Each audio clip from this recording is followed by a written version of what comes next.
الحمدللہ رب العالمین والصلاة والسلام علی محمد الامین اعوذ باللہ من الشیطان الرجیم بسم اللہ الرحمن الرحیم۔ خواتین و حضرات، ہم سورہ رات کی آیت 16 سے درس کی ابتدا کر رہے ہیں۔ اس میں وہی مضمون ہے، دین کے حقائق انفس و آفاق کے دلائل سے واضح کیے جا رہے ہیں۔ اس سے پیچھے اللہ تعالیٰ نے اپنی بعض نشانیوں کی طرف توجہ دلائی، پھر اشارات کی نوعیت کا ایک استدلال بیان ہوا۔ اب فرمایا ہے کہ قل من رب السماوات والارض، یعنی یہ نشانیاں ہیں، یہ آثار ہیں، یہ استدلال ہے۔ اس کے بعد ان سے پوچھو زمین اور آسمانوں کا مالک کون ہے؟ یہ زمین و آسمان انسان جہاں بھی ہو اس کا احاطہ کیے ہوئے ہیں۔ انسان جب اپنے گرد و پیش پر نگاہ ڈالتا ہے تو دونوں، کسی صحرا میں بھی نگاہ ڈالے، جنگل میں بھی ڈالے تو سامنے آ جاتے ہیں، اور ظاہر ہے کہ وہ سوال پیدا ہوتا ہے جس کی ابتدا خود انسان کے اپنی ذات کے مطالعے سے ہو جاتی ہے۔ میں نے اس کے بارے میں عرض کیا تھا کہ میں مخلوق ہوں، یہ کوئی استدلال کی چیز نہیں ہے، یہ وہ ضروری علم ہے جس سے میں انحراف نہیں کر سکتا، اس لیے کہ میں اپنے آپ کو بنتے ہوئے دیکھتا ہوں۔ میرے لیے یہ ایک وجودی حقیقت ہے، یہ میرے حواس کا مطالعہ ہے۔ مجھے معلوم ہے کہ وہ خام مال کیا ہے جس سے میں بنتا ہوں، مجھے معلوم ہے کہ وہ مصنع یا وہ فیکٹری کون سی ہے جس میں مجھے بنایا جاتا ہے، مجھے معلوم ہے کہ اس میں ابتدا کہاں سے ہوتی ہے، قطرہ آب کیسے بنتا ہے، بیضہ کیسے بنتا ہے، میں جانتا ہوں کہ وہ ملاپ کیسے کرتے ہیں، مجھے یہ بھی پتہ ہے کہ ان کی نشو و نما کن مراحل سے ہوتی ہے۔ یہ بننے کا عمل، یعنی اپنے بننے کا عمل، اس کو میں جانتا ہوں، پہلے بھی جانتا تھا، موجودہ تحقیقات کے بعد زیادہ تفصیل سے جانتا ہوں۔ یہ میرے لیے ایک وجودی حقیقت ہے، لہٰذا عقل سوال پیدا کرتی ہے اور لازماً کرے گی کہ میں جب بنایا جا رہا ہوں، میں ایک مخلوق ہوں، تو میرا خالق کون ہے؟ تو خالق کون ہے؟ اس سوال کے جواب میں نے یہ عرض کیا تھا کہ جب سے دنیا بنی ہے، جب سے علم وجود میں آیا ہے، فلسفہ، سائنس، ادب، مذہب، دو ہی جواب دیے گئے ہیں۔ یعنی اس سوال سے تو کوئی گریز کر نہیں سکتا، یہ فطری سوال ہے، پیدا ہوگا، میرا خالق کون ہے؟ کیوں؟ اس لیے کہ بننے کے عمل کو میں دیکھ رہا ہوں، وہ میرے حواس کا مطالعہ ہے، وہ میرا مشاہدہ ہے، اس کو جھٹلایا نہیں جا سکتا۔ جب میں مخلوق ہوں تو عقل کہتی ہے کہ پھر یہ پوچھا جائے کہ میرا خالق کون ہے، تو دو ہی جواب دیے گئے ہیں، ایک یہ کہ یہی کائنات تمہاری خالق ہے، اور دوسرے یہ کہ اس کائنات سے ماورا ایک علیم و حکیم ہستی تمہاری خالق ہے۔ دو ہی جواب ہے، اس کے علاوہ کوئی جواب نہیں دیا گیا۔ یہ لوگ جو رسول اللہ کے مخاطبین ہیں، یہ پیغمبروں کی طرف سے جو جواب دیا گیا ہے کہ اس کائنات سے ماورا ایک ہستی تمہاری بھی خالق ہے اور اس کائنات کی بھی خالق ہے، اس کے ماننے والے تھے۔ کیوں ماننے والے تھے وہ اس وقت موضوع نہیں ہے۔ قرآن مجید نے اس لیے یہ کہا کہ ان سے پوچھو کس کو مانتے ہیں، زمین و آسمان کو اپنا خالق مانتے ہیں یا زمین و آسمان سب کا مالک، سب کا خالق اللہ ہی کو مانتے ہیں؟ کس کو مانتے ہیں؟ ان سے پوچھو زمین اور آسمانوں کا مالک کون ہے؟ من رب السماوات والارض قل اللہ، کہہ دو اللہ، یعنی اس میں تو کوئی اختلاف نہیں، تم بھی کہہ رہے ہو، یہ بھی کہہ رہے ہیں۔ یہ مسلمات سے استدلال کا طریقہ ہے، یعنی آپ کے مخاطبین جس چیز میں آپ سے نزاع نہیں کر رہے، جس میں کوئی اختلاف نہیں ہے، وہاں سے بات شروع کر دی۔ تو فرمایا کہ یہ بھی کہیں گے، تم بھی کہہ دو کہ اللہ، اس کے سوا تو کوئی دوسری صورت نہیں ہے، ان سے پوچھو۔ فرمایا کہ جب یہ ایک مسلمہ بات ہے، ان کے اور تمہارے درمیان مانی ہوئی بات ہے، کل فاتخذتم من دونہ اولیاء لا یملکون لانفسہم نفعا ولا ضرا، ان سے پوچھو کہ یہ مان کر کے تمہارا اور زمین و آسمان کا مالک اللہ ہے، یہ مان کر پھر بھی تم نے اس کے سوا ایسے کارساز بنا رکھے ہیں جو خود اپنے لیے بھی کسی نفع و نقصان کا اختیار نہیں رکھتے، لا یملکون لانفسہم نفعا ولا ضرا۔ تو یہاں سے گویا بحث شروع کی، اس لیے کہ مخاطبین اللہ تعالیٰ کے ماننے والے ہیں، ان کے ساتھ بحث شرک پر ہے۔ شرک یعنی دوسروں کو اللہ کی ذات میں شریک ٹھہرانا، خلق میں شریک ٹھہرانا یا امر میں شریک ٹھہرانا۔ خلق میں شریک ٹھہرانے والے تو بہت کم دنیا میں پیدا ہوئے ہیں، یعنی ہمارے ہاں اس وقت بھی وہ مذہب جس کو آپ زندہ مشرکانہ مذاہب میں سب سے زیادہ ممتاز دیکھتے ہیں، یعنی ہندو مت یا سناتن دھرم، اس میں بھی خالق تو برہم ہی ہے، یعنی خالق میں تعدد نہیں ہے، البتہ رب یعنی مالک وہ وشنو کو قرار دیا گیا ہے، اور خالق کے تصور کے ساتھ ہی اس کائنات کے فنا و بقا کا، اس میں آنے والی مصیبتوں اور تکلیفوں کا منبع انسان دریافت کرنا چاہتا ہے تو وہ شرک کو قرار دے دیا گیا ہے، یعنی بات آگے تعدد میں گئی ہے، خالق تو ایک ہی کو مانا جاتا ہے۔ تو یہ کہا کہ ان سے پوچھو کہ جب تم نے یہ مان لیا تو پھر اس کے بعد کیا اس عالم کا نظم چلانے میں کوئی اور شریک ہو گیا ہے؟ اور ان کو شریک کر لیا ہے تم نے جن کے بارے میں واضح ہے کہ اپنے لیے بھی نفع و نقصان کا کوئی اختیار نہیں رکھتے، یعنی تم نے ان کی علامت کے طور پر یہ بت بنا لیے، ان کو پوچھتے ہو، ان سے امیدیں رکھتے ہو، کیا فی الواقع یہ سمجھتے ہو کہ یہ تمہارا ہاتھ پکڑ سکتے ہیں اور تمہاری دعائیں سن سکتے ہیں اور تمہیں کوئی نفع پہنچا سکتے ہیں اور نقصان پہنچا سکتے ہیں؟ ارشاد فرمایا کہ کسی علم کی بنیاد بصیرت پر ہونی چاہیے، یعنی کوئی بنائے استدلال ہونی چاہیے، اندھوں کی طرح جو منہ میں آیا کہہ دیا اس سے کوئی چیز علم نہیں بن جاتی۔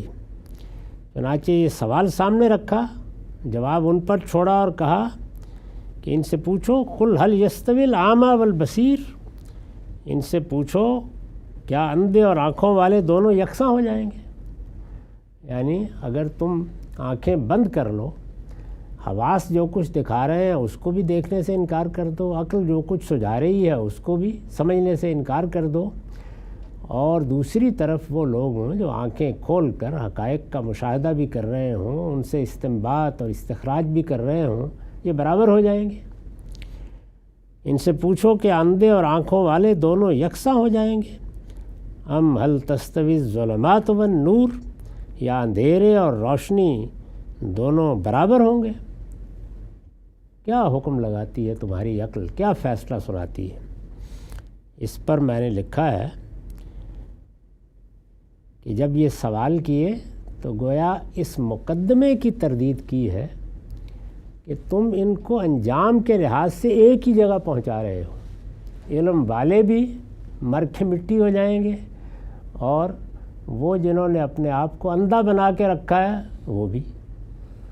ظلمت اور نور کا ایک ہی انجام بیان کر رہے ہو، ساری بحث تو یہی ہے، یعنی خدا کی نگاہ میں برابر ہوں گے اور تمہارے ٹھہرائے ہوئے شریکوں کی بات مان کر، یعنی اس کائنات کا پروردگار جس کو تم بھی مانتے ہو کہ وہ اس کائنات کا پروردگار ہے، اور تمہارے ٹھہرائے ہوئے شریکوں کی بات مان کر وہ اخلاقی اور عقلی لحاظ سے اندھوں اور بیناؤں کو ایک ہی انجام سے دوچار کر دے گا۔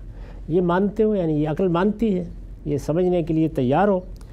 آیت میں یہ چیز قابل توجہ ہے کہ اندھیرے کے لیے ظلمات کا لفظ جمع لائے ہیں، یعنی اندھیرے اور روشنی کا تقابل کیا ہے، تو اس میں اندھیرے کے لیے جو لفظ استعمال ہوا ہے وہ ظلمات ہے۔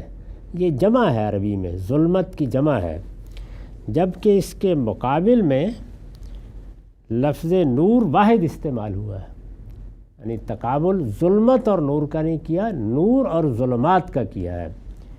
اس سے یہ لطیف اشارہ مقصود ہے کہ تاریکیاں ہزار راستوں سے ظہور میں آتی ہیں، مگر روشنی اور اجالے کا منبع ایک ہی ہے، اور وہ اس کائنات کا پروردگار ہے۔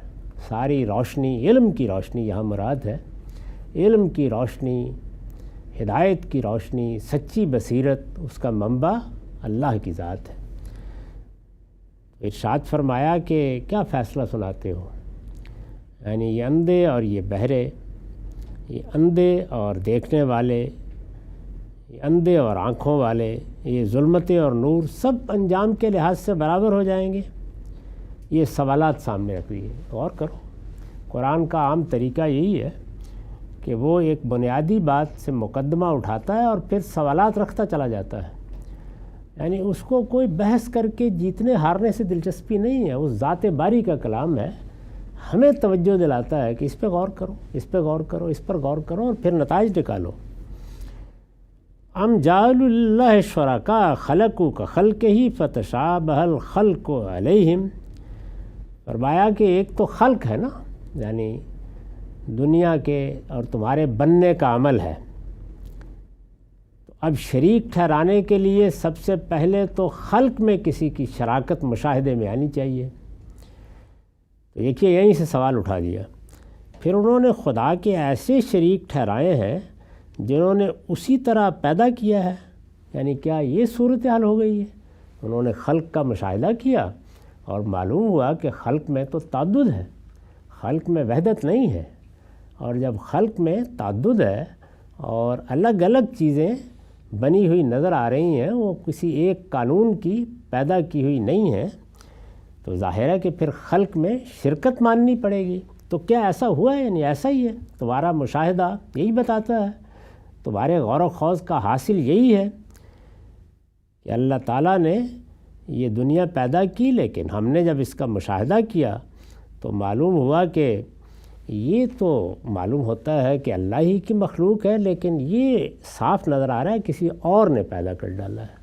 تو کیا خلق میں کوئی تشابہ پیش آ گیا ہے، یعنی کوئی الجھن، کوئی خلجان یہاں سے واقع ہوا ہے؟ یہ سوال کیا قرآن نے۔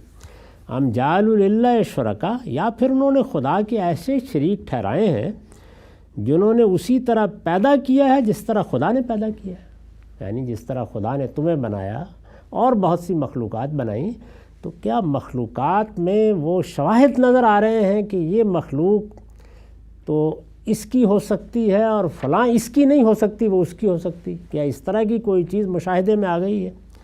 خلقوا کخلقہ فتشابہ الخلق علیہم۔ تو فرمایا کہ تم جتنا بھی غور کرو گے، ایک ایک چیز یہ گواہی دے گی، قریب بعید، تمہارا علم بالکل ابتدا میں ہو یا آج ہزاروں سال کا سفر طے کر چکا ہو، خلق میں ادنا درجے میں کسی شرکت کی کوئی شہادت دریافت نہیں کر سکو۔ ایک ہی وحدت سے صاف معلوم ہوتا ہے کہ پوری مخلوقات بندھی ہوئی ہیں، ایک ہی قانون، ایک ہی ضابطہ، ہر چیز ایک ہی طریقے سے۔ یا پھر انہوں نے خدا کے ایسے شریک ٹھہرائے ہیں جنہوں نے اسی طرح پیدا کیا ہے جس طرح خدا نے پیدا کیا ہے، سو ان پر تخلیق کا معاملہ مشتبہ ہو گیا ہے، یعنی یہ صورت پیدا ہوئی ہے۔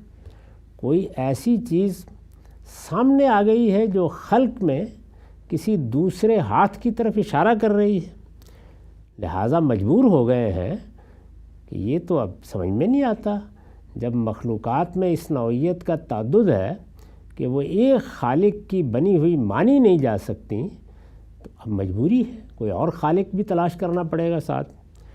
میں نے لکھا ہے چنانچہ مجبور ہے کہ کسی نہ کسی درجے میں دوسروں کو بھی خالق مان کر خدائی میں شریک ٹھہرائیں۔ یہ شرک پر استدلال کیا جا رہا ہے کہ اگر تو بنیاد یہ ہے تو یہ ایک علمی بنیاد بنتی ہے کہ ہم نے خلق کا مشاہدہ کیا، سب سے بڑا ظہور خلقی میں ہوا ہے، یعنی مخلوق ہونا ہی سب سے بڑی چیز ہے جو خالق کا تصور پیدا کرتی ہے۔ اپنا مخلوق ہونا تو مشاہدے کی چیز ہے، کائنات بھی بالکل اسی طرح کی چیز نظر آتی ہے۔ جب یہ صورتحال ہے تو کیا کہیں پر ایسے شواہد ملتے ہیں جو یہ بتا رہے ہوں کہ ان کا خالق ایک نہیں ہو سکتا؟ کیا اس طرح کی کوئی شہادت ملتی ہے؟ اگر ایسا ہے تو یہ مجبوری سمجھ میں آتی ہے کہ پھر کسی دوسرے کو بھی اس میں مانا جائے، یہ تو خلق کا معاملہ ہوا۔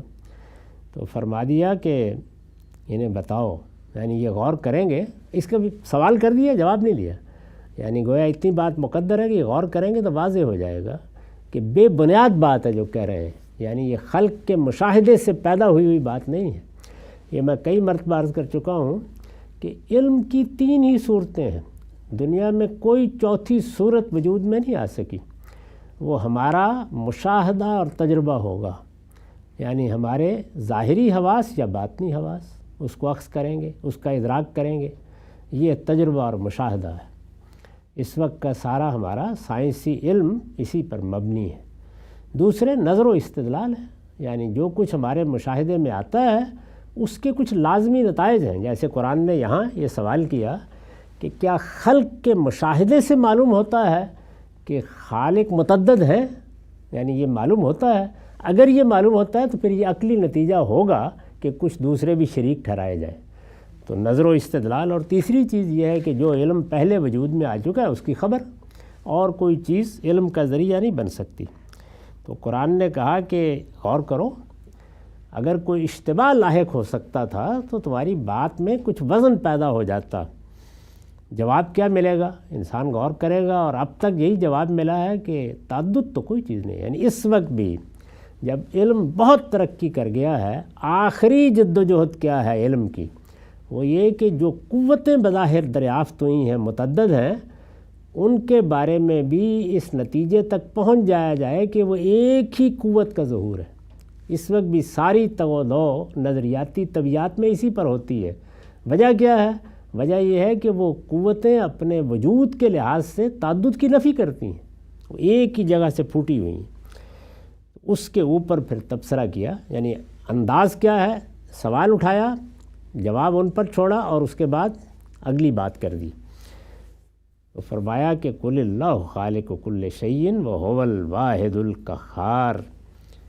غور کر لو، دیکھ لو، نہیں بات ماننے کے لیے تیار تو نہ صحیح، لیکن ہم تمہیں بتا دیتے ہیں۔ فرمایا انہیں بتا دو کہ ہر چیز کا خالق اللہ ہی ہے۔ غور کرو گے تو ایک ہی خالق تک پہنچو گے، تعدد کی کوئی نشانی نہیں ہے، ہر چیز کا خالق اللہ ہی ہے، اور وہ یکتا ہے، سب پر غالب ہے۔ تو یہ گویا اس مقدمے کو اٹھایا جس سے شرک پیدا ہو سکتا ہے، اس مقدمے کی پہلے نفی کی کہ خلق میں تعدد کے بغیر کسی دوسرے کی شرکت کا تصور عقلاً نہیں کیا جا سکتا۔ جب ایسا نہیں ہے تو پھر انہیں بتا دو کہ ہر چیز کا خالق اللہ ہی ہے۔ قل اللہ خالق کل شیء وہو الواحد القہار، اور وہ یکتا ہے، سب پر غالب ہے۔ یعنی ایک جگہ سے استدلال شروع کیا، اس کو ایک خاص جگہ پر پہنچا کر کچھ سوالات کیے، اس کے بعد پھر آگے بات بڑھ گئی۔ فرمایا اچھا خلق ہو گئی، اب اس کے بعد آؤ ذرا اس کائنات میں جو تمہارے ساتھ تعلق پیدا ہوتا ہے ربوبیت کا، اس کا بھی مطالعہ کر لیں۔ انزل من السماء ماء فسالت اودیۃ بقدرها فاحتمل السیل زبدا رابیا۔ یہ بڑی خوبصورت تمثیل بیان کی ہے۔ اس نے، یعنی وہی جو اس زمین و آسمان کو خالق ہے، اس نے آسمان سے پانی برسایا،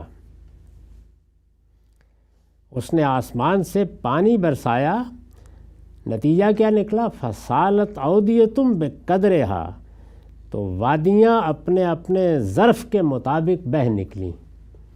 یعنی کیا ہوتا ہے، زمین کو اس طرح بنایا گیا ہے کہ اس میں خاص طرح کے نشیب پیدا ہو گئے، چنانچہ جب بارش ہوتی ہے تو وہ نشیب دریا بننا شروع ہو جاتے ہیں، تو وادیاں ندیوں کی صورت میں بہہ نکلتی ہیں۔ اس نے آسمان سے پانی برسایا تو وادیاں بے قدر ہے اپنے اپنے ظرف کے مطابق، کوئی چھوٹی ہے کوئی بڑی ہے، کوئی نشیب سمندر بن رہا ہے، کوئی دریا بن رہا ہے، کوئی ندی بن رہا ہے، کوئی نالا بن رہا ہے، بہہ نکلی۔ اور پھر اس کے بعد کیا ہوا، جب بہت بارش ہوئی اور ایک سیلاب بن گیا پانی، تو فاحتمل السیل زبد الرابیہ، کبھی غور کیا ہے جب سیلاب بن کر پانی آگے بڑھتا ہے تو اس پر ایک ابھرتا ہوا جھاگ پیدا ہو جاتا ہے، یعنی جب پانی کے ریلے ایک دوسرے سے ٹکراتے ہیں تو ایک جھاگ بنتا ہے، اور سیلاب نے ابھرتے جھاگ کو اٹھا لیا۔ فرمایا یہ مشاہدہ ایک طرف کرو، وَمِمَّا يُوقِدُونَ عَلَيْهِ فِي النَّارِ تَغَا حِلْيَةٍ أَوْ مَتَاعٍ زَبَدٌ مِثْلُهُ، اسی طرح کا جھاگ قریبی دنیا میں ان چیزوں کے اندر سے بھی ابھرتا ہے جنہیں زیور یا اسی قسم کا دوسرا ساز و سامان بنانے کے لیے آگ میں پگھلاتے ہیں۔ یعنی یہ تو فطرت میں مشاہدہ کرتے ہو، تمہاری اپنی صنعتوں میں بھی اس کا ظہور ہوتا ہے۔ زیور بنایا جاتا ہے یا دوسرا ساز و سامان، خاص طور پر آگ سے جو چیزیں بنتی ہیں، تو جب آپ پگھلا دیتے ہیں کسی مادے کو، وہ لوہا پگھلا دیں یا کوئی اور چیز، تو اس پر بھی ایک جھاگ اٹھتا ہے۔ تو فرمایا ایک جھاگ وہاں اٹھتا ہے، ایک جھاگ تم نے سیلاب میں اٹھتا ہوا دیکھا ہوگا۔ یہ جھاگ اٹھتا ہے تو کیا چیز ہے جو اس جھاگ کو بنانے کا باعث بنتی ہے؟ فرمایا جدلیت، یعنی مختلف چیزوں کا ایک دوسرے سے ٹکرانا۔ جب چیزوں کے درمیان اس طرح کا تصادم وجود میں آتا ہے، یعنی انہی اشیاء کے درمیان جو بالکل پرسکون ہوتی ہیں، تو جھاگ ابھر آتا ہے۔ اس دنیا میں فرمایا اللہ تعالیٰ حق و باطل میں ایسا ہی تصادم کراتے رہتے ہیں۔ دیکھیے کیا عمدہ مثال ہے، اس نے آسمان سے پانی برسایا تو وادیاں اپنے اپنے ظرف کے مطابق بہہ نکلیں اور سیلاب نے ابھرتے جھاگ کو اٹھا لیا، اور اسی طرح کا جھاگ ان چیزوں کے اندر سے بھی ابھرتا ہے جنہیں زیور یا اسی قسم کا دوسرا ساز و سامان بنانے کے لیے آگ میں پگھلاتے ہو۔ اس جھاگ کا مشاہدہ کرو، اللہ اسی طرح حق اور باطل کو ٹکراتا ہے۔ بالکل اسی طریقے سے حق و باطل کی کشمکش ہے جس کے ساتھ یہ دنیا بنائی گئی ہے، یعنی ایک تصادم اشیاء میں ہوتا ہے، وہ تم مشاہدہ کرتے ہو، ایک چیز دوسری چیز سے ٹکرا رہی ہوتی ہے، اور ایک تصادم نظریات کی دنیا میں ہو رہا ہے، ایک جدل وہاں برپا ہے۔ اس میں کیا ہو رہا ہے؟ اس میں یہ ہو رہا ہے کہ اخلاق میں، سیرت میں، سماج میں، کردار میں، معاملات میں کچھ حق ہے کچھ باطل ہے، وہ آپس میں متصادم رہتے ہیں۔ ہر سطح پر، معاشرے کی سطح پر، گھر کی سطح پر، سیاست کی سطح پر حق و باطل کی نظریاتی کشمکش اور عملی کشمکش جاری ہوتی ہے، حق باطل سے ٹکراتا رہتا ہے۔ اور جب وہ ٹکراتا ہے تو غور کرو کہ جس طرح تمہاری مادی دنیا میں جھاگ پیدا ہوتا ہے، اسی طرح اگر باطن کی نگاہوں سے دیکھو گے تو وہاں بھی ایک جھاگ اٹھتا ہے۔ کہا جاتا ہے نا کہ دو لوگ لڑ رہے تھے، منہ سے جھاگ نکل رہا تھا، تو یہ جھاگ وہاں بھی پیدا ہوتا ہے۔ اللہ اسی طرح حق اور باطل کو ٹکراتا ہے۔ فرمایا کہ پھر کیا ہوتا ہے، اس جھاگ کو بھی دیکھو اور اس کو بھی دیکھو۔ فَأَمَّا الزَّبَدُ فَيَذْهَبُ جُفَاءً، سو جھاگ تو آہستہ آہستہ رائے گاں ہو جاتا ہے، اس نے سیلاب سے بھی ختم ہونا ہوتا ہے، کچھ نہیں ہوتا اس میں، اس نے سونا چاندی پگھلاتے ہوئے بھی ختم ہونا ہوتا ہے۔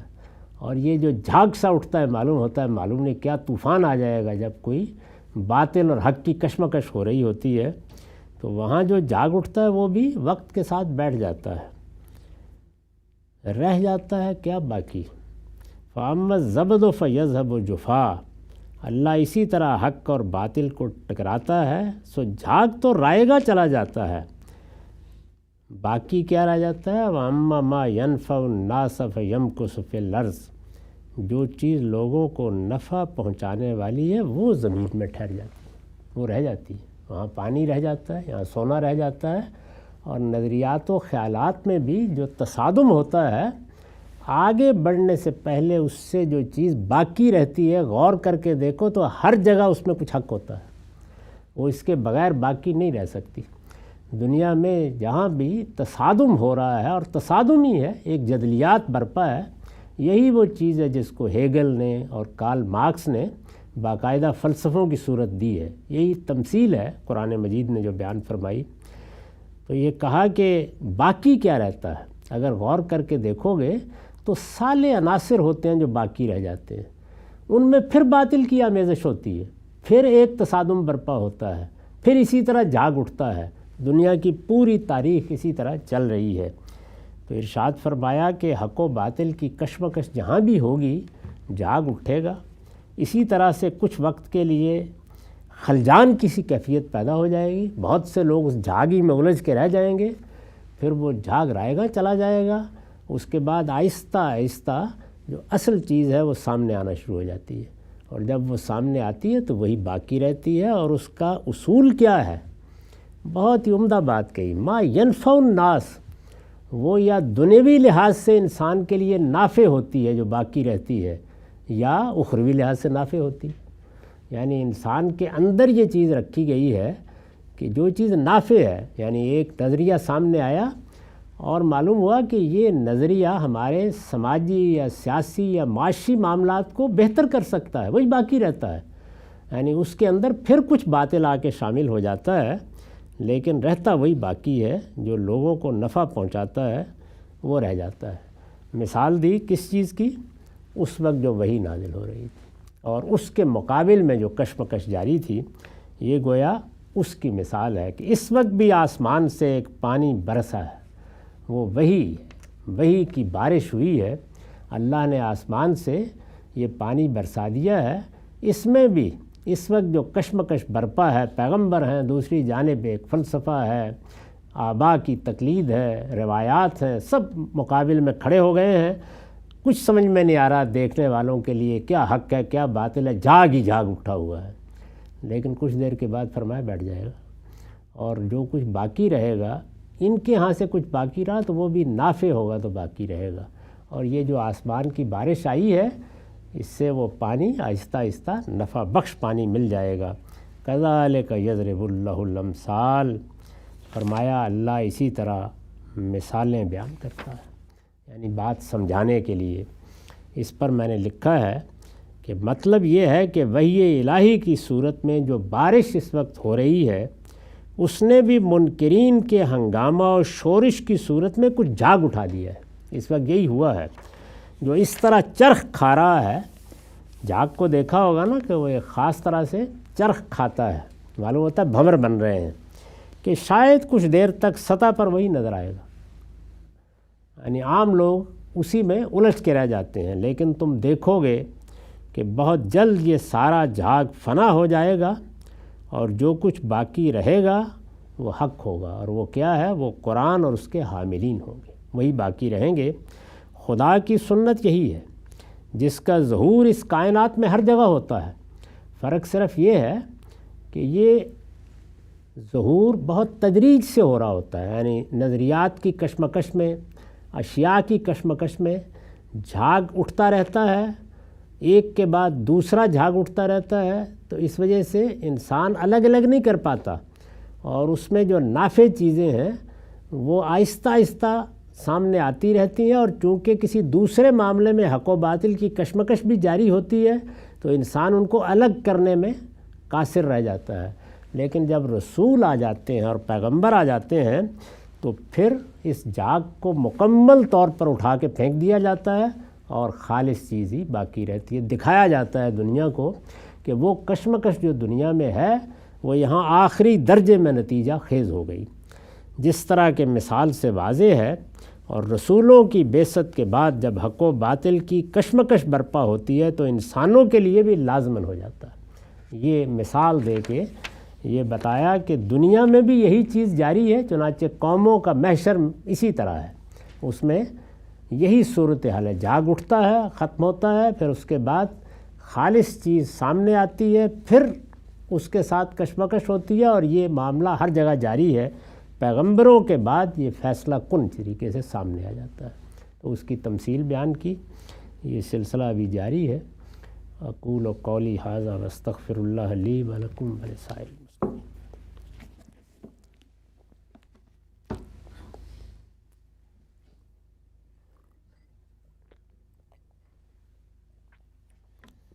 بسم اللہ الرحمن الرحیم۔ بخاری کی روایت رقم 3938 کا مطالعہ ہم کر رہے ہیں۔ میں نے عرض کیا تھا کہ یہ ایک طویل روایت ہے، جس کے ایک حصے میں عبداللہ بن سلام رضی اللہ عنہ نے آ کر کچھ سوالات کیے اور رسول اللہ صلی اللہ علیہ وسلم نے ان کے جواب دیے۔ یہ سوال و جواب ہم پڑھ چکے اور ان کی وضاحت بھی کر چکے ہیں۔ اس کے بعد اب روایت کا آخری حصہ ہے۔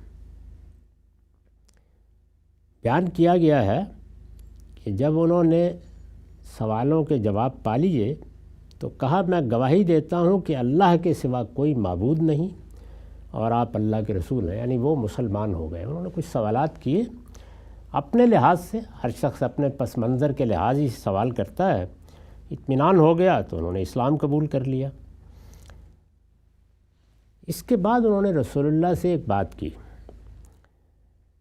یہ فرمایا کہ اے اللہ کے رسول، یہود بہت زیادہ بہتان لگانے والے لوگ ہیں۔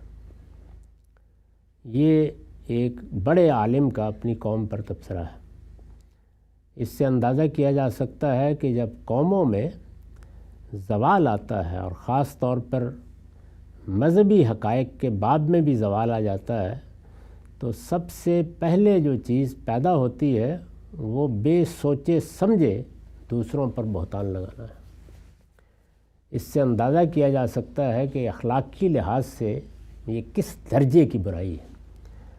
یعنی ہمیں اپنی ذاتی زندگی میں، اپنے گرد و پیش میں، اپنے ساتھ کام کرنے والوں کے معاملے میں، سیاست میں، معیشت میں سب سے زیادہ جس چیز کے بارے میں متنبہ رہنے کی ضرورت ہے وہ یہی ہے، بہتان لگا دینا۔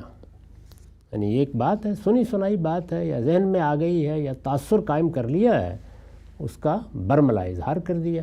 تو انہوں نے کہا کہ میری قوم میں یہ خصوصیت پیدا ہو چکی ہے۔ اللہ کے رسول، یہود بہت زیادہ بہتان لگانے والے لوگ ہیں۔ اس سے پہلے کہ انہیں میرے اسلام لانے کا علم ہو، آپ ان سے میرے متعلق سوال پوچھیے گا۔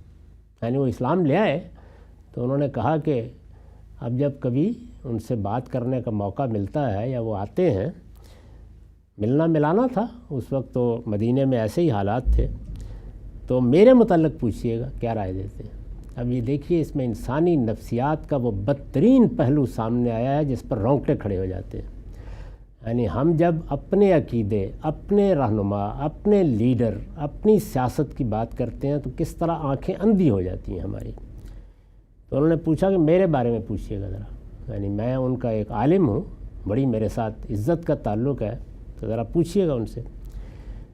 تو یہ کہتے ہیں چنانچہ یہودی آئے، یعنی یہ ضروری نہیں کہ اسی وقت آئے ہوں، کسی دوسرے موقع پر۔ چنانچہ یہودی آئے تو نبی صلی اللہ علیہ وسلم نے ان سے پوچھا، تمہارے لوگوں میں عبداللہ بن سلام کیسا آدمی ہے؟ یہ سوال کیا حضور نے ان سے۔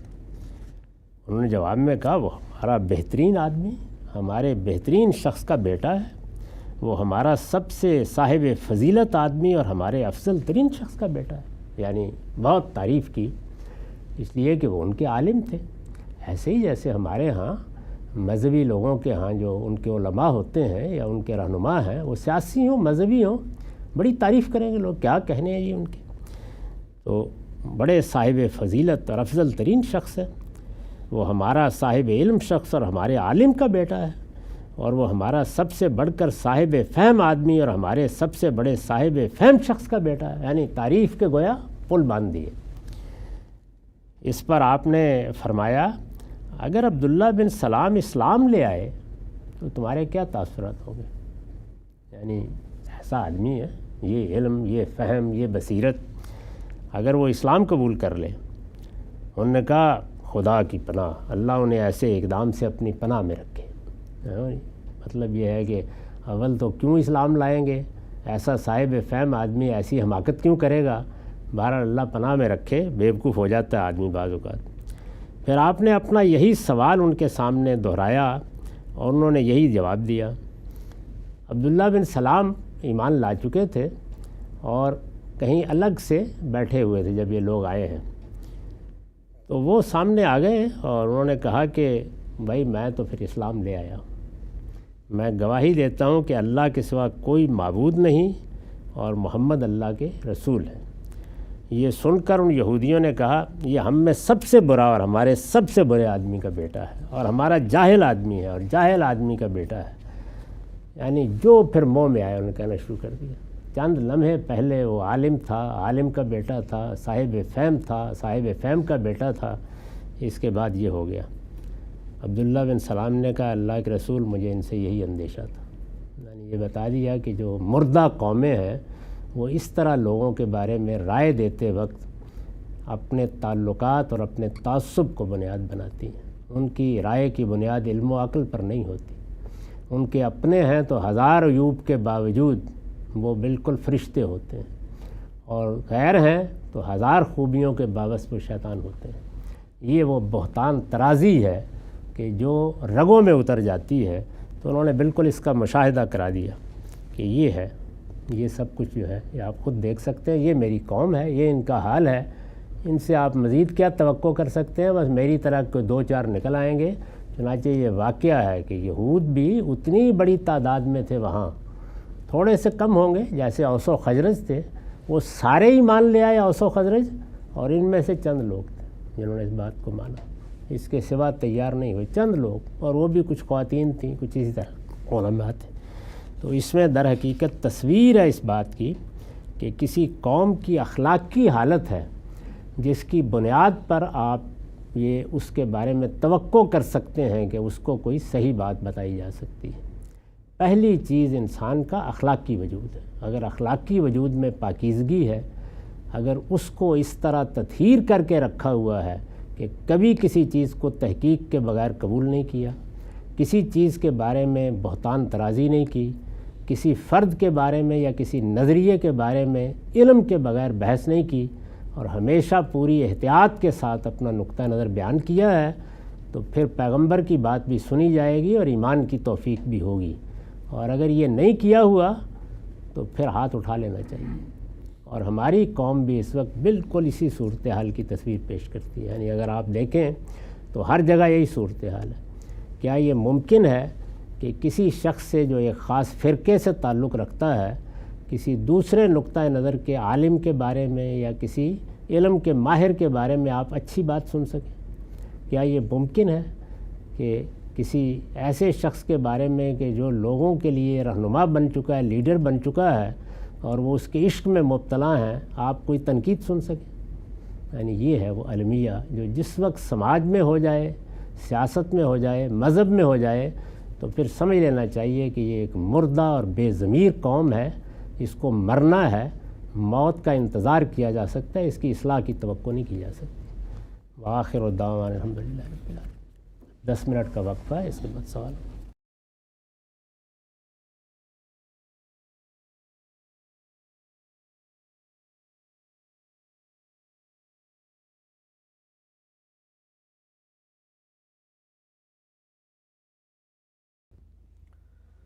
بسم اللہ الرحمن الرحیم۔ السلام علیکم۔ غامدی صاحب کے ساتھ ہفتہ وار سوال و جواب کی براہ راست نشست کو لے کر ایک دفعہ پھر ڈیلس امریکہ غامدی سینٹر سے حاضر خدمت ہیں۔ آغاز کرتے ہیں غام صاحب، شکریہ آپ کے وقت کا۔ دعوت دین سیریز کی آج 10ویں نشست ہے۔ بحث کو آگے بڑھاتے ہیں غام صاحب۔ آپ کا مضمون ہماری دعوت مقامات کتاب میرے ہاتھ میں ہے۔ آپ لکھتے ہیں کہ دنیا کے تمام انسانوں کو ہم اس دین پر ایمان اور اس کے مطابق اپنی انفرادی اور اجتماعی زندگی کے تزکیے کی دعوت دیتے ہیں۔ جو لوگ اس دعوت کو قبول کر لیں ان کا صلہ خدا کی جنت ہے جس کی وسعت پوری کائنات کی وسعت ہے۔ جس میں زندگی کے ساتھ موت، لذت کے ساتھ الم، خوشی کے ساتھ غم، اطمینان کے ساتھ اضطراب، راحت کے ساتھ تکلیف اور نعمت کے ساتھ نقمت کا کوئی تصور نہیں ہے، جس کا آرام دائمی ہے، جس کی لذت بے انتہا ہے، جس کے شب و روز جاوداں ہیں، جس کی سلامتی ابدی ہے، جس کی مسرت غیر فانی ہے، جس کا جمال لازوال اور کمال بے نہایت ہے۔ اللہ تعالیٰ نے اپنے بندوں کے لیے اس میں وہ کچھ مہیا کیا ہے جسے نہ آنکھ نے دیکھا، نہ کانوں نے سنا، اور نہ کسی انسان کے دل میں اس کا کبھی خیال گزر سکتا ہے۔ اس وقت جو لوگ اس دین کے ماننے والے ہیں انہیں ہم دعوت دیتے ہیں کہ خدا کی اس جنت کو پانے کے لیے وہ اپنے عمل کو بھی اپنے ایمان کے مطابق کر لیں، خدا اور اس کے بندوں کے حقوق پوری دیانتداری، پورے خلوص کے ساتھ ادا کریں، اور کسی کے جان و مال اور آبرو کے خلاف کوئی زیادتی نہ کریں۔ سب سے پہلے تو زبان و بیان کے اس موجز اسلوب اور آپ کی اس ندرت لکھاری پر داد کے ساتھ پوچھنا چاہتا ہوں کہ اس مضمون میں یہ جو پیراگراف آپ نے لکھا ہے کیا بات بیان کرنا پیش نظر؟ یہی اسلام کی دعوت۔ میں نے آپ کو بتایا تھا کہ علماء کو اللہ تعالیٰ نے جس دعوت پر مامور کیا ہے وہ دو لفظوں میں یہی ہے کہ وہ لوگوں کو خبردار کریں، یعنی روح یہی ہے، باقی جتنی چیزیں ہیں وہ اس کے متعلقات ہیں۔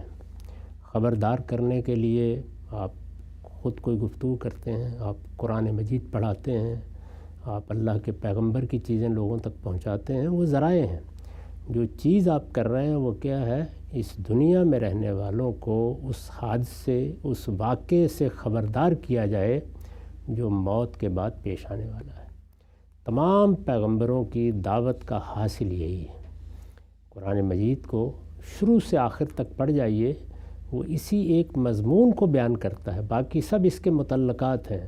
یعنی کہیں اس کے مبادی پر استدلال ہو رہا ہے، کہیں اس استدلال کے نتیجے میں جو سوالات پیدا ہوتے ہیں ان کا جواب دیا جا رہا ہے، اور کہیں یہ بتایا جا رہا ہے کہ اس دنیا میں داخل ہونا ہے تو اس کے لیے کیا تیاری کرنی ہے۔ اس میں ایک لفظ استعمال ہوا ہے، تزکیہ۔ یہی دین کی روح ہے، یعنی لوگوں کو جو بات بتانے کی ہے، بلکہ خاص طور پر جس وقت ہمارے ہم بچے پیدا ہوتے ہیں تو یہ ایک بدقسمتی کی بات ہے کہ ہم جب دین ان تک پہنچاتے ہیں، یہ نئی نسل ہے نا، پیدا ہو گئی ہے، یعنی میں جو کچھ اپنے والدین سے لے کے آگے بڑھ رہا ہوں اس پہ تو 10 چیزیں میرے ساتھ شامل ہو گئی ہیں، میں شعور کی عمر کو پہنچ گیا ہوں۔ یہ تو ابھی ایک لوح سادہ کی طرح ہمارے سامنے ہوتے ہیں کہ ان پر نقوش ڈالنے ہیں، تو بالعموم یہ نقوش ڈالتے وقت ہم جزیات میں اتر جاتے ہیں، اور اس میں یہ حرام ہے، یہ حلال ہے، یہ تمہیں نہیں کرنا، وہ کرنا ہے، اس کو اوامر اور نواہی کے طریقے پہ بیان کرنا شروع کر دیتے ہیں۔ یہ کسی زمانے میں جب اسلام کا یا دین کا یا مذہب کا غلبہ دنیا پر قائم تھا، اور ظاہر ہے کہ جب سیاسی غلبہ ہوتا ہے تو تہذیبی غلبے میں آپ سے آپ بدل جاتا ہے، اس وقت یہ چل جاتا تھا طریقہ۔ ہم اس وقت جس دنیا میں جی رہے ہیں اس میں اور بھی اس بات کی ضرورت ہے کہ پہلی تعلیم صرف 2 ہی چیزوں کی دی جائے۔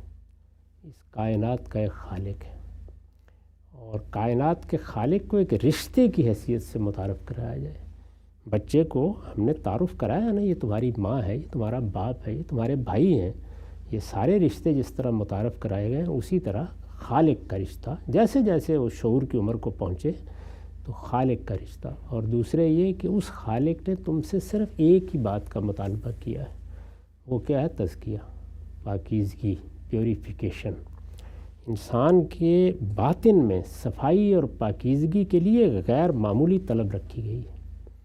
یہ دیکھتے ہیں آپ کہ انسان جب شہروں میں بھی کہیں گندگی یا غلاظت پھیلی دیکھتا ہے، محلے میں دیکھتا ہے، یا خود اپنے گھر میں یا کسی کے وجود پر دیکھتا ہے، تو اس کے لیے زیادہ استدلال کی ضرورت نہیں پڑتی کہ صفائی کرو۔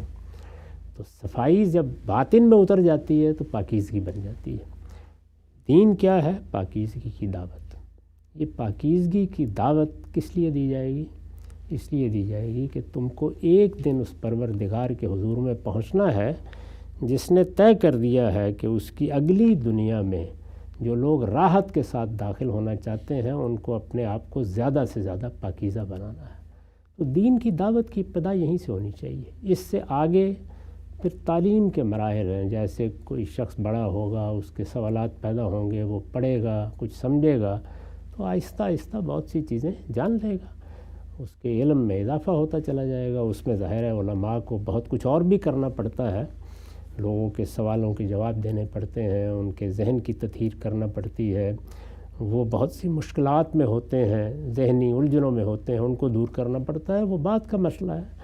اسی طرح سے ان میں بہت سے ایسے لوگ بھی پیدا ہو جاتے ہیں جو پھر آگے بڑھ کے ایک علم کے طور پر ذرا برتر جگہ پہ حاصل کرنا چاہتے ہیں، ان کی ضرورتیں بھی پوری کرنی ہوتی ہیں۔ لیکن دعوت کی بنیاد یہ دو ہی چیزیں ہیں، یعنی یہ بتانا کہ اس کائنات کا ایک خالق ہے اور ایک دن اس سے ملاقات کرنی ہے، اور دوسرے یہ کہ ملاقات سے پہلے تیاری کیا ہے، تزکیہ۔ ایک ہی لفظ میں یہ پاکیزگی کا لفظ ہے جس کو ہمیں اپنے بچوں کے ذہن میں، باطن میں، روح میں اتار دینا ہے۔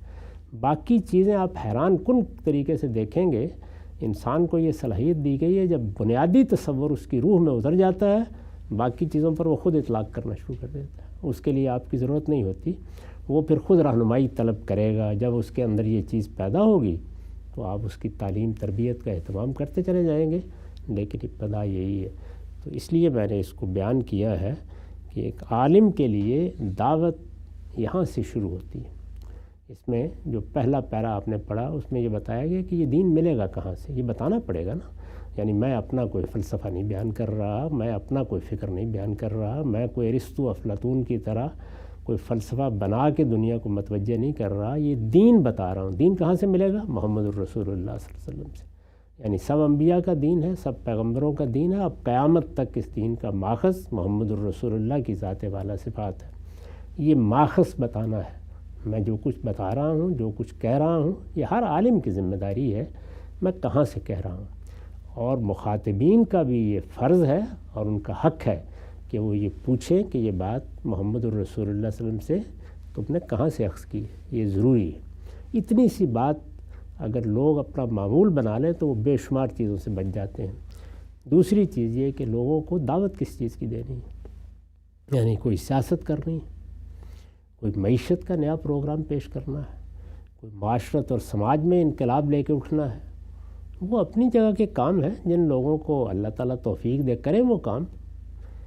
مذہبی علم صرف جس چیز کا تقاضا کرتا ہے وہ یہ دعوت ہے، وہ یہ انذار ہے، اس کو قرآن انذار کہتا ہے۔ خبردار کرو لوگوں کو کہ اس دنیا کو ایک دن ختم ہو جانا ہے اور اس کے بعد وہ دنیا آنے والی ہے جس کا نقشہ آپ نے کھینچا ہے، جو پڑھا ہے آپ نے، اس میں بتایا گیا ہے کہ وہ دنیا کیا ہے، کیسی دنیا ہے، اور اس دنیا میں کامیابی کی راہ کیا ہے، اپنا تزکیہ، اپنی پاکیزگی۔ پھر اس کی تھوڑی سی تفصیل کرتی ہے کہ وہ پاکیزگی علم میں بھی درکار ہے، وہ عمل میں بھی درکار ہے، اور کوئی آدمی دوسروں کے حقوق ادا نہیں کرتا، وہ لوگوں کی جان مال آبرو کے لیے خطرہ بن جاتا ہے، تو پھر وہ ایک آلودہ ذہنیت کا آدمی ہے، اللہ کی جنت میں داخل ہونے کے دروازے اس کے لیے بند ہو جائیں گے۔ اچھا خان صاحب، آپ نے یہ واضح کیا تھا کہ تمام جتنے فریق ہیں، تمام کیٹیگریز ہیں، گروہ ہیں، روئے زمین پہ پائے جاتے ہیں، وہ پیغمبر ہوں، ذریت ہو، عام آدمی ہے، علماء ہے، ریاست ہے، ہر ایک کو الگ الگ مشن دیا گیا ہے۔ علماء کی دعوت جب آپ نے قرآن مجید سے بیان کی تو اس میں ایک لفظ آیا تھا کہ جب اپنی قوم کی طرف لوٹیں تو انہیں انذار کریں۔ اب کیا یہ کہا جا سکتا ہے، کچھ ظاہری بات ہے لوٹیں گے کہ کسی جگہ پہ بیٹھیں گے، کوئی سینٹر قائم کریں گے، کوئی مسجد میں گفتگو کریں گے، تو گفتگو کا محور و مرکز انذار ہونا چاہیے ہے، یا موضوع ہی صرف انذار ہے، انذار کے علاوہ وہ بات نہیں کر سکتے؟ کیونکہ لوگ تو آئیں گے نا اپنے مسائل لے کے، جدید کوئی معاشی مسئلہ ہے، کوئی سماجی مسئلہ ہے، دین کی اس میں کیا رہنمائی ہے، تو انذار کس پہلو سے ہے؟ صرف آخرت کی بات کرنی ہے یا دنیا کی باقی مسائل کی بات؟ دیکھیے، دو ہی بنیادی باتیں ہیں۔ یعنی ہم بیٹھے کس لیے ہیں؟ اس لیے بیٹھے ہیں کہ لوگوں کو آخرت کے بارے میں خبردار کریں، یہ انذار ہے۔ آخرت کے بارے میں خبردار کریں گے تو اس کا لازمی نتیجہ کیا ہے کہ وہاں کامیابی کا طریقہ کیا ہے۔ تو اب آپ نے وہ طریقہ بتانا شروع کیا، اس میں پھر سوالات پیدا ہوتے ہیں، وہ ہزار سوالات ہیں، ان کے جوابات دینے ہوں گے، یعنی اس میں علمی سوالات بھی ہوں گے، اس میں عملی سوالات بھی ہوں گے۔ یہ تو اصل میں وہ راستہ طے کرنے والے آ گئے ہیں۔ اب جب آپ نے ان کو خبردار کیا تو انہوں نے مان لیا، اب وہ راستہ طے کرنے میں آپ کی رہنمائی چاہتے ہیں، تو یہ کام آپ کریں گے۔ اسی لیے تو اس انذار کے لیے یہ شرط عائد کی گئی تھی کہ وہ لوگ یہ کام کرنے کے لیے اٹھیں جو پہلے دین میں سچی بصیرت پیدا کر لیں، کیونکہ اس کا نتیجہ یہ نکلنا ہے، تفقہ فی الدین ہو۔ یعنی جیسے ہی لوگوں کو آپ خبردار کریں گے تو دو ہی شکلیں ہوں گی نا، یا وہ آپ کی بات سننے سے انکار کر دیں گے، وہ کہیں گے کہ ایسے ہی اساطیر الاولین جیسے پیغمبروں کو انہوں نے کہا، اور یا وہ کہیں گے کہ بات تو ٹھیک ہے لیکن اب ہمیں آپ بتائیے کہ ہم وہاں کامیابی کیسے حاصل کریں۔ تو یہ جو کچھ بھی کامیابی حاصل کرنے کے بارے میں پہلے ان کے تصورات ہیں ان کی اصلاح کریں گے، ان کے بارے میں کچھ اشکالات ہوں گے، رفع کرنے پڑیں گے، وہ کوئی تعلیم پانا چاہیں گے، دینی ہوگی، وہ دین کے اصل ماخذ کے ساتھ تعلق پیدا کرنا چاہیں گے، یہ قرآن سمجھنا ہے، یہ حدیث سمجھنی ہے، تو یہ کرنا ہوگا۔ تو یہ اس کا لازمی نتیجہ ہے، یہ کرولریز ہیں اس کی جو آپ کو ہر حال میں انجام دینی ہوتی ہیں۔ یہی ہمارے ہاں علم کی تاریخ ہے، یعنی تمام علماء یہی کام کرتے رہے ہیں، اور اس کا ہدف کیا ہے؟ لعلہم یحذرون، تاکہ لوگ اللہ کی گرفت سے بچ جائیں۔ اس کے سوا دین کے لیے جو کام کیا جاتا ہے یا دین کی دعوت میں، وہ اور کوئی کام نہیں ہے۔ باقی سب چیزوں پر آگے چل کے میں آپ سے بتاؤں گا کہ کس طرح اس میں غلطیاں ہوئی ہیں، اور وہ غلطیاں کن فسادات کا باعث بن جاتی ہیں، فتنوں کا باعث بن جاتی ہیں۔ علم کی دعوت کو اپنا ارتکاز اسی پر رکھنا، اس کا یہ مطلب نہیں ہے کہ علماء کی شخصیت میں کوئی اور چیز نہیں ہے۔ ایک عالم بڑا اچھا کاروباری ہو سکتا ہے۔ امام ابو حنیفہ بہت بڑا کاروبار کرتے تھے، کپڑے کا کاروبار تھا ان کا۔ کتنے آپ کے علماء ہیں جو اسی طریقے سے زندگی کے بہت سے معاملات میں اپنی آراء دیتے رہے۔ وہ سیاست بھی ہو سکتی ہے، سماج بھی ہو سکتا ہے، رائے دینا یہ بالکل اور بات ہے۔ ان کا اپنا کام کیا ہے؟ ان کا اپنا کام وہ ہے، اسی کو کرنا ہے۔ ایک اور اطلاع کی ہم سے الجھن اس کو سلجھائیے گا۔ ہم یہ دیکھتے ہیں دنیا میں اسپیشلائزیشن کا دور ہے، خود دین کے علم میں علماء اسپیشلائز کرتے ہیں، کوئی حدیث میں ہے، کوئی فقہ میں ہے، کوئی زبان و بیان کے معاملات میں ہے۔ اب مثلا ایک فقیہ ہے اور وہ احکام یا شریعت کے اندر جو قانون بیان ہوا ہے اس کو توجہ کا مرکز بناتا ہے، وہ اس کے محور کا درجہ رکھتے ہیں، تو اب وہ کیا کرے گا انظار؟ اس نے تو پورا دن اصل میں فقہی احکامات کا ہی استنباط کرنا ہے، مماثل صورتحال پہ اس کا اطلاق کرنا ہے۔ وہ اس کے لیے بھی کیا لازم ہے کہ وہ جو بھی اسپیشلائزیشن رکھتا ہو ساتھ ساتھ انظار اور یہ یاد دہانی کرائے؟ بنیادی کام وہی ہے، یعنی اس بنیادی کام کے ساتھ ہی باقی سب کام کیے جاتے ہیں۔ اصلاً وہ سوسائٹی کے اندر کس حیثیت سے کھڑا ہے؟ اسی حیثیت سے ہے کہ لوگوں خبردار ہو جاؤ۔ یہ اصل میں جو ہمارے اس وقت علماء ہیں وہ بحیثیت مجموعی چونکہ ایک گروہ کے علماء بن جاتے ہیں، تو اس گروہ میں مختلف لوگ مل کر ایک شخصیت بن جاتے ہیں، اور یہ بھی ٹھیک ہے۔ یعنی ایسا ہوتا ہے بعض اوقات کہ اب دیوبندی نقطہ نظر کے لوگ ہیں، یا بریلوی نقطہ نظر کے لوگ ہیں، یا اہل حدیث نقطہ نظر کے لوگ ہیں، اس میں 50، 100، 1000 علماء ہوں گے، وہ سب مل کے اصل میں یہ سارا کام کر رہے ہوتے ہیں۔ یعنی ان میں سے کچھ وہ ہوں گے کہ جو لوگوں تک بات پہنچا رہے ہوں گے، کچھ وہ ہوں گے کہ جو ان کو علمی یا تعلیمی تربیت دے رہے ہوں گے، اور کچھ وہ ہوں گے کہ جو اس طرح کے جزیات پہ کام کر رہے ہوں گے۔ تو ایسا بھی ہوتا ہے کہ ایک شخص کی بجائے ایک پوری کی پوری جماعت ایک کام کرنا شروع کر دیتی ہے کسی فن کے ماہرین کی۔ اسی طرح کا معاملہ اطباء میں ہوا ہے۔ اس میں پھر کیا ہوتا ہے؟ یعنی اس وقت آپ کے اطباء، کوئی آپ کے گلے کا علاج کرتا ہے، کوئی آپ کی ناک کا علاج کرتا ہے، کوئی آپ کے دل کا علاج کرتا ہے، ان سب کے درمیان ایک خاص طرح کی علمی کوارڈینیشن یا رابطہ ہو جاتا ہے، اور اس میں دیکھیے ایک دوسرے کی طرف بھیج رہے ہوتے ہیں نا۔ تو یہ چیز بھی تمدنی ضرورتوں کے ساتھ وجود میں آ جاتی ہے، وہ پھر سب اسی کا حصہ ہے، اس میں کوئی چیز قابل اعتراض نہیں ہے۔ یعنی وہ بحیثیت جماعت یا ایک مجموعی حیثیت میں وہی کام انجام دیتے ہیں۔ اب وہ کام کیا کر رہے ہیں اس میں غلطی بھی ہو سکتی ہے، کوتاہی بھی ہو سکتی ہے، لیکن وہ اس دائرے کا کام ہے، اور اس دائرے کے ساتھ ان کی 10 دلچسپیاں ہوں گی، لیکن ان کا اصل کام کون سا ہے؟ یعنی ان کی شناخت کیا ہے، وہ کس مقام پر کھڑے ہوئے بات کر رہے ہیں۔ ایک بہت اچھا طبیب ہے، یہ ممکن ہے کہ اس کو بڑی دلچسپی ہو، مجلسوں میں بیٹھ کے سیاست پر بھی گپ شپ کر لیتا ہو، لیکن اس کا اصل کام کیا، اصل تعارف کیا ہے؟ وہ طبیب ہے، اس کو یہی کام کرنا چاہیے۔ علماء کا اصل ہدف ہے کہ وہ لوگوں میں تزکیے کا فروغ کریں۔ اچھا ہم صاحب آگے بڑھاتے ہیں بحث کو۔ جب آپ فرماتے ہیں تزکیہ، بعض لوگ اس پہ نقد کرتے ہیں کہ قرآن مجید کو پڑھنے سے جو تصویر سامنے آتی ہے وہ یہ نہیں ہے کہ دین کا ہدف تزکیہ، بلکہ وہ یہ کہتے ہیں دین کا ہدف تو تقرب اللہ ہے، اللہ کے قریب ہونا ہے، اللہ کی معرفت، اللہ کے ساتھ ایک طرح کا تعلق، اللہ کے ساتھ حضوری کا ایک رشتہ قائم ہو۔ تو ہم یہ کیوں نہیں کہہ سکتے کہ علماء کی دعوت کی یہ اولین ذمہ داری ہے کہ وہ تقرب اللہ کے جذبے کا فروغ کریں، نہ کہ ہم اس کو تزکیے سے تعبیر کریں؟ بات یہ ہے کہ تزکیہ ہدف اور مقصد ہے۔ تزکیہ کیسے حاصل ہوگا؟ دو ہی چیزیں ہوں گی، یعنی آپ اللہ کے قریب ہوں گے اور بندوں کے حقوق ادا کریں گے۔ اسی چیز کو حضرت مسیح نے بیان کیا ہے نا۔ اب ان سے پوچھا گیا کہ یہ کیا دعوت ہے جو آپ لے کے اٹھے ہیں؟ تو انہوں نے کہا کہ اللہ سے محبت کرو جیسی سچی محبت تم کر سکتے ہو، اور پڑوسی کا خیال رکھو۔ بس دو ہی چیزیں، یعنی آپ کو اپنے رب سے قرب حاصل کرنا ہے، زیادہ سے زیادہ تعلق۔ تقرب اللہ کا کیا مطلب ہے؟ جیسے میرا اپنی ماں سے قرب ہے، باپ سے قرب ہے، بچوں سے قرب ہے، اعزاء اقربا سے ہے، ایسا ہی اللہ سے رشتہ بن جائے۔ یعنی انسان اپنی خلوت جلوت میں اپنے رب کو حاضر و ناظر سمجھ کر اس کے ساتھ ایک تعلق پیدا کر لے. یہ تعلق ہوگا تو پاکیزگی آئے گی. اگر یہ تعلق نہیں ہے تو پاکیزگی کہاں سے آ جائے گی؟ تو یہ تو اصل میں اس کا ذریعہ ہے. یعنی آپ کو جو چیز حاصل کرنی ہے وہ اپنے باطن اور ظاہر کی پاکیزگی ہے. میں نے تو خیر اس کو اپنی کتابوں میں بالکل متعین کر دی ہے کہ وہ پاکیزگی کس کس شعبے میں حاصل کرنی ہے، اس کو بالکل 2 اور 2 4 کی طرح متعین کر دی ہے. لیکن حاصل کیا کرنا ہے وہ پاکیزگی ہے. اور یہ پاکیزگی ہے کہ جو اللہ کی محبت کے بغیر اور لوگوں کی خدمت کے بغیر حاصل ہو نہیں سکتی. وہ تو راستہ ہے اس کا. جی نقطہ واضح ہوا. اچھا قائم صاحب، یہ آپ نے جو لکھا ہے اس پیراگراف میں کہ جب دین کے علماء دعوت دینے کے لیے اٹھیں گے تو پہلا جو ہدف ہے جس کو عوام میں اجاگر کرنا ہے وہ یہ ہے. عوام میں تو اجاگر بہت کرتے بھی ہیں ہمارے علماء، لیکن ہم یہ دیکھتے ہیں کہ خود جو دین کا علم کی تحصیل ہے اس پورے کے پورے سفر میں یہ مقصد، یہ ہدف مفقود ہوتا ہوا نظر آتا ہے. وہاں پر علوم ہیں وہی اصل چیز بن جاتے ہیں، وہی صرف نحو کی بحثیں ہیں، وہی زبان و بیان کی بحثیں ہیں، وہی فقہ کی جزیات کلیات ہیں، انہی کو حل کیا جا رہا ہوتا ہے. تو عوام کے ساتھ ساتھ خود علماء کے لیے بھی دین کے علم کے حصول کا ہدف تزکیہ ہوا نا. پھر جب آپ کسی کو عالم بناتے ہیں اس کے لیے تعلیمی نظام کیا ہونا چاہیے، یہ آپ جانتے ہیں کہ عالم بنانے کے دونوں طریقے رہے ہیں، آج بھی دونوں ہی ہیں. یعنی لوگ انفرادی طور پر علماء سے دین سیکھ لیتے ہیں. ہمارے یہاں پرانے زمانے میں یہی طریقہ تھا. کوئی آدمی یہ خیال کرتا تھا مجھے دین کا عالم بننا ہے تو وہ دیکھتا تھا کہ اچھا کہاں کہاں مختلف علوم فنون کے، یعنی دینی علوم و فنون کے ماہرین کہاں پائے جاتے ہیں. لوگ سفر کرتے تھے، چلے جاتے تھے، مسافروں کی طرح رہتے تھے، ان علماء کی خدمت کرتے تھے، ان سے دین حاصل کر لیتے تھے. پھر اس کے بعد وہ دور آ گیا جس میں ہم نے مدرسے بنا دیے اور باقاعدہ تعلیمی ادارے بن گئے. وہ دونوں طریقے دنیا میں ہمیشہ سے رہے ہیں.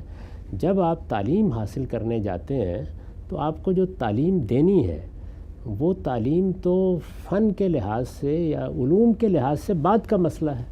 پہلی بنیادی چیز یہ ہے کہ آپ جس چیز کی تعلیم دے رہے ہیں وہ آپ سے کس مقصد، کس ہدف کا تقاضا کرتی ہے کہ آپ نے وہاں پہنچنا ہے. تو وہ یہی ہے کہ لوگوں کو بتایا جائے کہ پاکیزگی، اس پاکیزگی کی ابتدا ان بچوں سے بھی ہوگی جو عام تعلیم حاصل کرنے جاتے ہیں، اور ان علماء سے سب سے بڑھ کر ہوگی جو عام تعلیم حاصل کرنے کے بعد دین کی اختصاصی تعلیم، دین میں اسپیشلائز کریں خاص طور پر. کیونکہ اگر ان کا اپنا تزکیہ نہیں ہوا سے مطلب یہ ہے کہ پاکیزگی ان کا ہدف نہیں بنی. پاکیزگی جس طرح کہ میں نے عرض کیا ہمارے دین میں اس بدن میں بھی مطلوب ہے، اس کے لیے بہت سے احکام اور ہدایات دی گئی. ایک بڑا حصہ ہے جس کا تعلق اس سے ہے. یہ وضو کرتے ہیں، یہ غسل جنابت کرتے ہیں، یہ حیض و نفاس کے بعد غسل کا پابند کیا گیا ہے، اور بہت سی چیزیں ہیں ان کی ہم تفصیل کریں گے. یہ سب چیزیں کس ہدف کو سامنے رکھتے ہیں؟ بدن کی پاکیزگی، خور و نوش کی پاکیزگی. انتہائی حساس ہونا چاہیے آدمی کو کہ اللہ تعالیٰ نے کھانے پینے کی چیزوں کے بارے میں بڑی صراحت کے ساتھ بتایا ہے کہ طیبات کھاؤ گے تو میری جنت میں داخل ہوگے، خبائث کے کبھی قریب نہ جاؤ. تو اس وجہ سے ان سے اجتناب کرنا ہے. پاکیزہ چیزیں کھاؤ، تمہارے جسم کی نشو و نما بھی پاکیزہ چیزوں پر ہوگی تو میری جنت میں داخلے کا دروازہ کھلے گا. اور تیسری چیز کیا؟ اخلاق کی پاکیزگی، یعنی میرا اخلاق، اور اخلاق ہے جس پر سارے معاملات مبنی ہیں. اخلاق کا ظہور سیاست میں ہوتا ہے، معیشت میں ہوتا ہے، معاشرت میں ہوتا ہے، گھریلو تعلقات میں ہوتا ہے، کاروباروں میں ہوتا ہے، اسی طرح سے ملنے جلنے والوں میں ہوتا ہے. اخلاق کی پاکیزگی. مذہب اصل میں ہر چیز میں یہیں سے مداخلت کرتا ہے. وہ آپ کو یہ بتانے نہیں آیا کہ آپ کاروبار کس طریقے سے کریں، یہ بتانے کے لیے نہیں آیا کہ آپ سائنسی تحقیق کے لیے کون سی لیبارٹری بنائیں. یہ اس کا موضوع نہیں ہے. سیاست کیسے کرنی ہے، حکومتیں کیسے کرنی ہیں، کریں. اس کے راستے دنیا میں کھولے ہوئے ہیں اللہ تعالیٰ نے. اس میں ترقی ہوتی رہتی ہے، نئے نظریات آتے رہتے ہیں. جو کچھ آپ کریں گے، جس میدان میں کریں گے، وہ اخلاق کی نگران کی حیثیت سے مداخلت کرے گا. وہ یہ کہے گا کہ اچھا سیاست کر رہے ہو تو اس میں یہ اخلاقی اصول، اس کو تم نے کیسے توڑ دیا. اسی طریقے سے دکان پر بیٹھے ہو، کھولو دکان. کاروبار کے لیے تو کچھ دوسرے لوگ تمہیں تربیت دیں گے کیا کاروبار کرنا ہے، لیکن کاروبار کرتے وقت انسانوں سے معاملہ کرنا ہے. تم کم نہیں تول سکتے، لوگوں کو دھوکہ نہیں دے سکتے، فریب نہیں دے سکتے. یہ اخلاق کی چیزیں، ان کی تطہیر اور پاکیزگی ہے جو دین کا موضوع ہے. جی ہاں، نقطہ آپ نے واضح فرمایا. انشاءاللہ اس سلسلہ گفتگو کو آگے بڑھائیں گے. اور ایک اہم سوال یہاں پہ جو بالعموم لوگ غامدی صاحب کے اس نقطہ نظر پہ اٹھاتے ہیں کہ جب اتنا زور دیا جاتا ہے فرد کے اوپر، فرد کی اصلاح پر، فرد کو آخرت کی توجہ دلانے پر، تو فرد کے اندر جو جذبہ ہے معاشرے کو، سماج کو، دنیا کو تبدیل کرنے کا، وہ بہت مدھم ہو جاتا ہے، ماند پڑ جاتا ہے. کیا کہتے ہیں غامدی صاحب؟ سوال رکھیں گے. اگلی نشست میں وقت یہاں پہ ختم ہوتا ہے. دوبارہ حاضر خدمت ہوں گے. اب تک آپ کا بہت شکریہ.